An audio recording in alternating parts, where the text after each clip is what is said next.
This is Candid Conversations with Dr. Mayfield, a podcast that resources families and friends with tools to have important conversations about mental and emotional health. This show is sponsored by Mayfield Counseling Centers, helping you find clarity, hope, and purpose. Here's your host, Trever Shirin. Thank you for joining us on Thank you for joining us on Candid Conversations. I'm Trever Shirin, and joined always by Dr. Mark Mayfield. What's going on? Today we are talking about a topic that's relatively new to me, and I'm sure new to a lot of our listeners, and it's the concept of trauma resiliency. Dr. Mayfield, would you mind giving a brief description of what this concept that we're talking about is? Well, I think it's, I would be, if I was listening, I'm like trauma and resiliency going together. And I think that we need to talk about them together. Mm-hmm. Another way to look at it is post-traumatic growth. This idea that when trauma happens, instead of allowing us to be significantly affected in the negative sense, to recognize, okay, how is that going to enhance our growth, our personality, our lives. And I think it's just, in some ways, it's a positive reframe, mm-hmm. right? So everybody's going to have trauma in their life, and you might be going, well, wait a second, no, I don't have trauma. Well, okay, so let's talk about trauma for a second and remind our listeners that trauma can be anything from a car accident to sexual assault to I would consider some moral injuries to be traumatic. Right, and that's big T, small t, right? Yep. So big T is the combat trauma, the sexual assault, the major car accident, where I think small t trauma could be that neglect or spiritual abuse, emotional mm-hmm. abuse, the moral injury type things. Mm-hmm. And a lot of times when those things happen, we get kind of blindsided by it and trying to make the sense of it. But from a positive empowerment language perspective, going, what can we do to become better? How will our personalities change for the better, and those kinds of things. And for any individuals who are listening and may think like, oh, I don't have any trauma, so I'm good. I will remind you that our bodies do not know how to differentiate between prolonged shame and trauma. Right. And so that really embarrassing moment of walking into the opposite gender bathroom as like a 5-year-old, right, and realizing it, and that moment of shame is treated by the body like trauma. Yes. And so I think a lot of the times, kind of like what we talked about in our grief episode, we like to imagine that our lives can be void of trauma, death, loss, failure, disappointment. But those things are inevitable and just a part of life. And if we're able to talk about those things, we will be better off for it, which I think is part of the process of trauma resiliency or post-traumatic growth, is that it doesn't just start after a trauma. No, I think it's our lifelong pursuit for growth. And so that I think begs the question is, can everybody experience trauma resiliency and post-traumatic growth? I say yes. I think it's a mindset piece, but it's also a honest dive into where we're at. Mm. So I might not be anywhere near or ready for trauma resiliency or post-traumatic growth because of the amount of hurts that I've experienced, maybe, or because I've not really had a foundation of emotional intelligence or communication skills. Yep. So I think there are different levels or stages that we can be at, but I believe everybody, firmly believe that everybody can experience these things through developing social supports, to going to counseling, really understanding the power of the mind and mm-hmm. and our thoughts over our emotions and our experiences and that kind of stuff. I'm going to prompt you with two things that I know you're going to enjoy talking about. The first is an individual that we've talked about on the show before. His name is Viktor Frankl. Oh, yeah. And he approached this from a very a focus on internal locus of control. And I think both of the name and the internal locus of control would be good things to discuss here. So who was Viktor Frankl? Man's Search for Meaning is a fantastic book that he wrote, but he was a Holocaust survivor. And one of the things that he talks about his reasoning for surviving the Holocaust was the fact that he realized the power of his mind, and the fact that basically, I'm going to butcher this quote, but it was basically talking about the idea that they could do what they want to my physical body, but they can't take my mind. And in a lot of ways, that's what kept him from dying, because a lot of people that we've experienced in our counseling field, but also just throughout history, that when you give up is when the body gives up too. Yeah. When I say I say your mind. When you just kind of give up, it's gone. And so the internal locus of control is this idea of I can't control what happens to me, but I can control how I react to it. And that goes back to Dr. Caroline Leaf's stuff on the switch on your brain and the 21-day brain detox, is that if we recognize the power of our mind, nobody is saying this is easy. Oh, no. Nobody's saying this is like a magic pill that you're going to switch on this. In a lot of ways, this may actually be harder than your natural way of coping with trauma. Just giving up or giving in. Right. Because I think that's something that's really important to note, is that we have a natural reaction to trauma that's based out of how we grew up, what we've experienced, or just how, in a lot of ways, how we were designed to survive. It's our fight, flight, or freeze. The reptilian, brain of that we have. And if you need to understand that more, you could just understand the different parts of the brain. But the reptilian brain is basically what keeps our heart beating, what keeps our lungs, filling up with air, involuntary stuff. Yeah. But sometimes that feels easier than having to engage with that. Oh, sure. Because a lot of that, that our response, the trauma response, is disengagement or over engagement, one way or the other, and that's very natural, in our response. And so coming out of that and looking at it from this perspective can feel really difficult, and legitimately is a whole lot of work. But it's good work, because ultimately what happens, I'll let you talk to this, Dr. Mayfield, what happens if you work out of the trauma response, the fight, flight, freeze, for a long time, what happens to your body? Well, you're stuck. I mean, in all intents and purposes, you're when we work with clients that are operating out of that, they usually come in from a somatic standpoint, right? I went to the neurologist, nothing's wrong, but I still have headaches. Or, I went to, get my legs checked out because I can't feel them and got neuropathy, but they couldn't find anything wrong, right? So our body, in a lot of ways, will settle into, that stress response, and in a lot of ways, it goes to the weakest point, right? Yeah. So you have an injury or you have something that's happened physically, your body's going to go there. If you get sick a lot, I think is a lot of it is too, a weak immune system. So it's how our body, in a lot of ways, how our body is maintaining that fight, flight, or freeze. It's always turned on, and there's other things that happen, right? And so an example of this. So I've shared before on this show that in high school I was self-harming and suicidal, and my mom is a delayed responder, which means that in the midst of a crisis, all of the non-necessary functions cease. Right. And it's all necessary functions. A lot of that fight, flight, freeze, we're working out of a survival mentality. And that's how she operated for a good year or so, of just this constant fear that I was going to kill myself. Once I was safe and in the process of recovery, she started to experience a lot of sickness and weakness in her body, and went to the doctor, and after a lot of time found out that she had adrenal fatigue. Basically, our adrenal glands will produce adrenaline, but it kind of works like a match sometimes. And cortisol. Yep. And cortisol. And so what she was doing was her adrenal glands were constantly producing, which burned them out. Right. And looking at my family's history, there is some epigenetic components to adrenal glands, to thyroid, to some of these chemicals.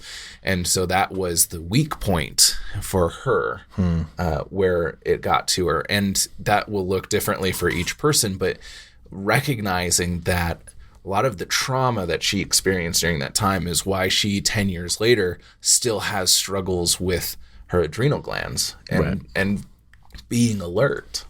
Well, and that's, and again, that's the body's way of trying to cope. Yeah. But I think the power that we talk about through post-traumatic growth and through trauma resiliency is this idea that when we make up our mind to think for things to be different, research is saying that people actually have shown to have a greater optimism, higher positive affect, meaning just kind of a better outlook on life, better satisfaction with social support and friendships, as well as a number of increased supports, right? Yeah. So when we have an internal locus of control, we realize these things are going on.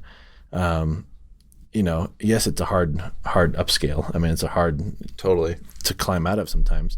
But the results are actually greater. Yeah. Well, and I'm curious as you're reading that, how this differs from the old sayings that we've heard so many times of get over it, see the positive, like at least at least the world isn't over, or at least so-and-so is not dead too, or at least blah, blah, blah. How does what you just mentioned differ from that? I think it's all in the choice and the perspective. And so if somebody just tells us to get over it, we don't recognize the emotion, we don't recognize the event, we don't recognize what's going on. Or if we do, we just stuff it. But I think from a post-traumatic growth or a trauma resiliency standpoint, we have to really dig in and deal with it. We have to understand the nuances of the feelings. We have to understand the effects they have on our physical, mental, and social, emotional lives, and begin to make cognitive and constant choices within that. Mm-hmm. So I always tell my clients, what does it look like to become old friends with your emotions? Mm-hmm. And and what I mean by that is, if you're going through grief right now, like we talked about, a month or two ago, that is a hard and arduous process. But if you lean into the process and understand kind of the multiplistic emotions that go with it, and let's say you lost a spouse, mm-hmm. right? That's a big loss, or a child. That's a big loss. And you come to see us and go, you know what? They died 5 years ago, and yet those emotions are still really, really vibrant. Yeah. Well, it's because I think in some ways we've dismiss it. We say get over it and that kind of stuff. But for somebody that I've worked with, like I work with a lot of individuals that have lost somebody, and we talk about the feelings you're feeling now aren't really ever going to go away. But if you become familiar with them, if you become old friends with them, they're not going to be surprising to you when they come back at a first Thanksgiving after somebody died, or first Christmas.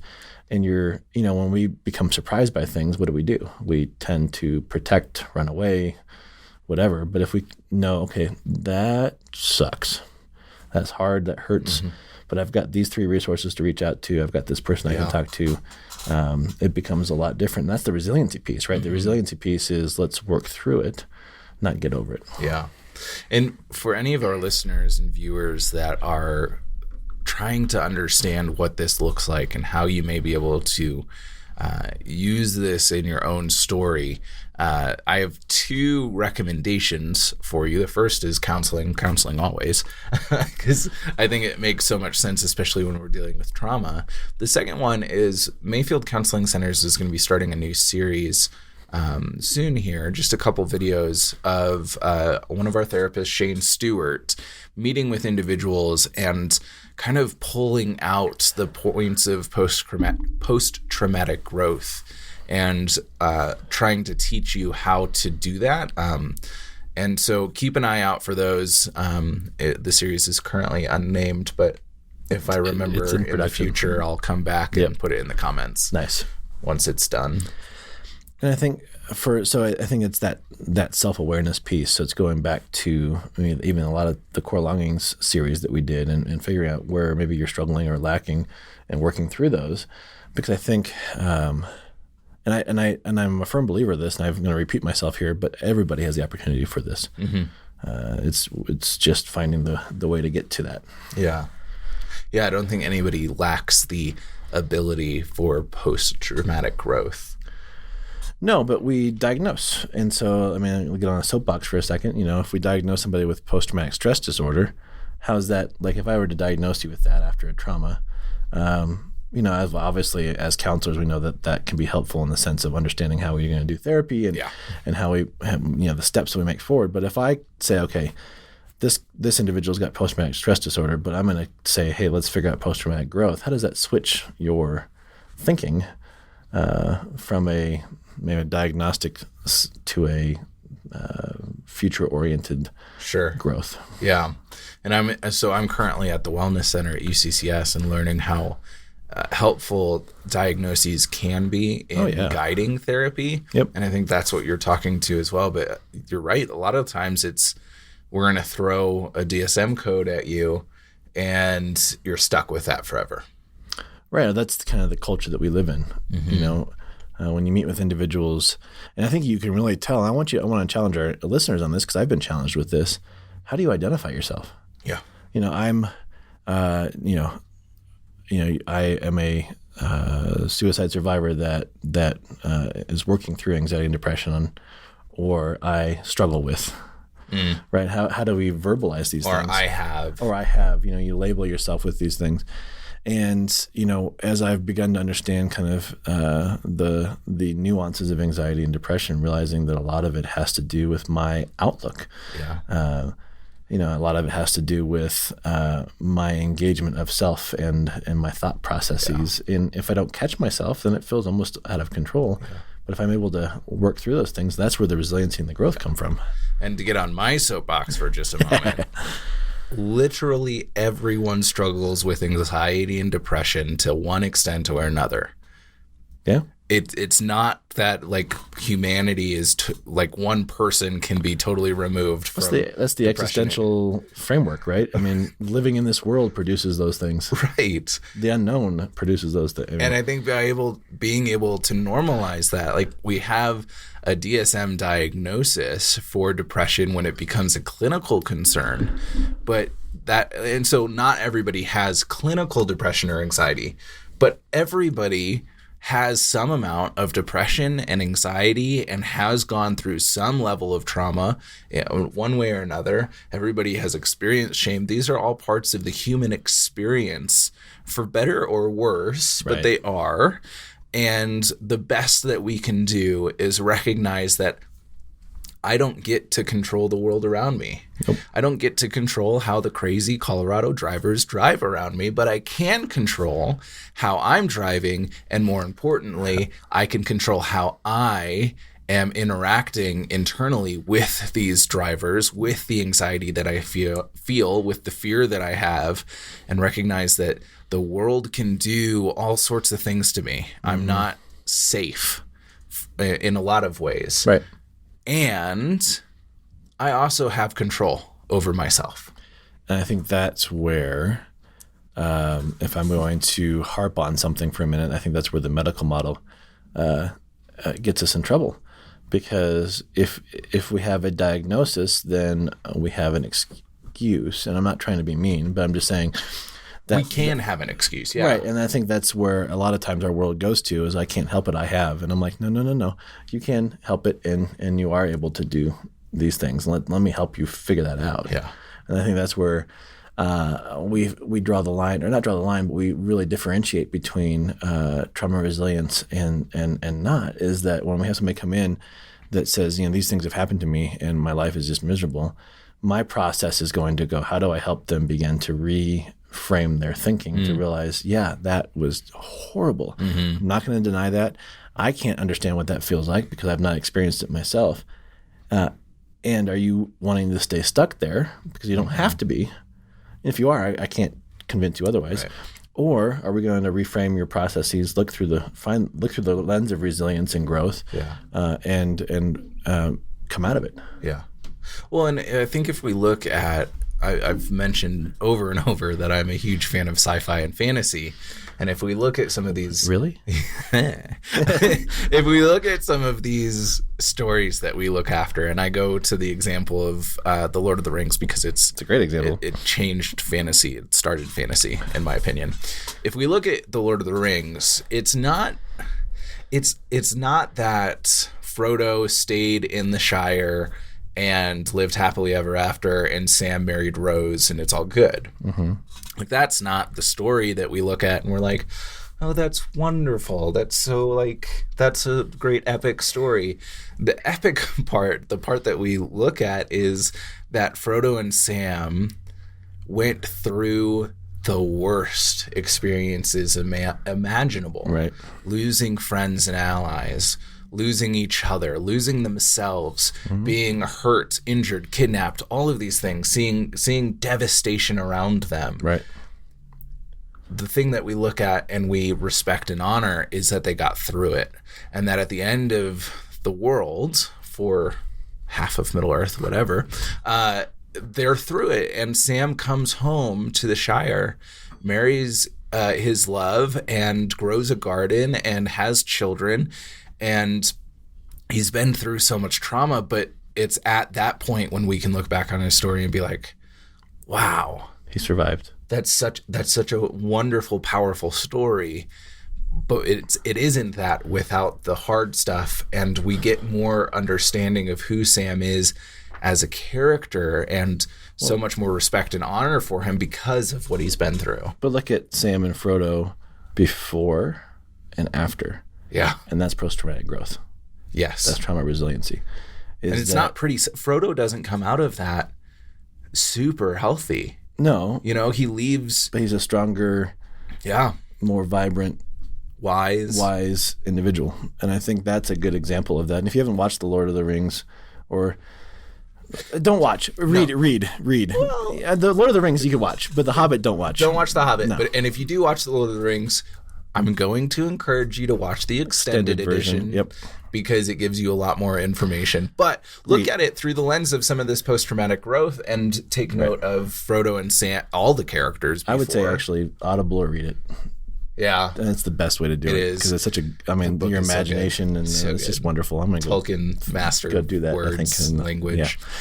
But I think that's the example, and I think we can see these, and I think that's the striving of any good novel, a fantasy novel, or just kind of that analogous type of storytelling, is that we find a character that is mediocre, and they go through something really great to challenge what's actually inside of them to come It's out. that crucible, the refining fire. So that's a good way of ending. I think I like that. You know, it's just, how do we look at our life experiences as those refining fires to make us somebody, to bring out the things that are in us that are already there that we didn't maybe even know we had. A sword is not made by hitting a rock and having it fall out. It goes through a really difficult process of being pounded down, heated up, down, heated up over and over until it's finally sharpened, cutting off and removing more.